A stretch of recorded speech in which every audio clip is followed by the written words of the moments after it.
എപ്പോഴും വീട്ടിൽ തന്നെ ഇരുന്ന എങ്ങനെയാ മോൾക്കാണെങ്കിലും വീട്ടിലിരുന്നിരുന്ന് ബോറടിച്ചേ. അങ്ങനെ ഞങ്ങൾ കരുനാഗപ്പള്ളിയിൽ ഒരു ഫംഗ്ഷൻ ഉണ്ടായിരുന്നു. അങ്ങനെ ആ ഫംഗ്ഷനൊക്കെ കഴിഞ്ഞിട്ട് അഴീക്കൽ ബീച്ചിലോട്ട് പോവാണേ. നമ്മൾ പോകുന്ന വഴിയിൽ തന്നെ നല്ല വ്യൂ ആണേ. എന്ന് വെച്ചാൽ റോഡിന്റെ ഒരു സൈഡിലായിട്ട് നമുക്ക് കടലിന്റെ വ്യൂ കണ്ട് കണ്ട് അങ്ങ് ബീച്ച് വരെ പോകാൻ പറ്റും. അതിൻ്റെ കൂടെ അവർ ലൈവായിട്ട് ഫിഷൊക്കെ കൊണ്ടുവന്നിട്ട് ഗ്രില്ല് ചെയ്യുന്ന കാണാം. പിന്നെ ബോട്ടും കാര്യങ്ങളും ഒക്കെ കാണാൻ പറ്റും. നല്ല തണുത്ത കാറ്റൊക്കെ കൊണ്ടിട്ട് മോൾ എൻ്റെ കയ്യിലിരുന്ന് ഉറങ്ങുവാണ്. അങ്ങനെ വണ്ടിയൊക്കെ പാർക്ക് ചെയ്ത് ഞങ്ങൾ ബീച്ചിലോട്ട് വന്നേ. നേരത്തെ ആണെങ്കിൽ ഈ കല്ലിട്ടേക്കുന്നതിന് മുമ്പ് വരെ ആയിട്ടും കര അങ്ങനെ അവിടെ ഒക്കെ നമുക്ക് നിൽക്കാൻ പറ്റുമായിരുന്നേ. വന്ന പാട് തന്നെ എന്താ തിന്നാന്ന് നോക്കുവാണേ. അങ്ങനെ ഒരു സെറ്റ് പാനിപ്പൂരിയും കൂടെ വാങ്ങിച്ച് ഇവർക്കാർക്കും പാനിപ്പൂരിയോട് അത്ര ഇഷ്ടമില്ല. എനിക്ക് നല്ല ഇഷ്ടമാണ്. അങ്ങനെ അതും കഴിച്ച് നേരെ നടന്നപ്പോൾ ഉണ്ട് അവിടെ ആണെങ്കിൽ പാമ്പിന്റെ ഒക്കെ ഷോ ഉണ്ടായിരുന്നേ. അപ്പോൾ പാമ്പും പിന്നെ മറ്റേത് എന്താന്ന് എനിക്ക് അറിയത്തില്ല. പിന്നെ കൂടുതൽ കാണാൻ നിന്നില്ല. എനിക്ക് തീരെ ഇഷ്ടമില്ലാത്തൊരു സംഭവമാട്ടോ ഇത്. കുറേ പേര് കയ്യിലൊക്കെ എടുത്ത് ഫോട്ടോ ഒക്കെ എടുക്കുന്നുണ്ടായിരുന്നു. എനിക്കാണെങ്കിൽ കാണുമ്പോൾ തന്നെ മേല് വരിക്കാൻ തുടങ്ങി. ഭയങ്കര തിരമാല ആയിരുന്നോണ്ട് കൂടുതൽ നേരം അവിടെ നിന്നില്ല.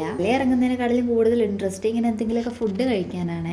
ഓൾമോസ്റ്റ് എല്ലാവർക്കും അങ്ങനെയൊക്കെ തന്നെ ആയിരിക്കും. അങ്ങനെ കുറച്ച് അല്ലറ ചില്ലറ സാധനങ്ങളെല്ലാം വാങ്ങിച്ച് കഴിച്ചതിന് ശേഷം ഞങ്ങൾ നേരെ വീട്ടിലോട്ട് പോയേ. എന്തായാലും ഇന്ന് നല്ലൊരു ഡേ ആയിരുന്നേ. അപ്പോൾ ഇത്രയൊക്കെ ഉള്ളൂ ഇന്നത്തെ വിശേഷം. വീഡിയോ ഇഷ്ടമായാലും ലൈക്കും സബ്സ്ക്രൈബ് ഒക്കെ ചെയ്യണേ. അടുത്തൊരു വീഡിയോ ആയിട്ട് വരാം. അപ്പോഴത്തേക്കും ബൈ.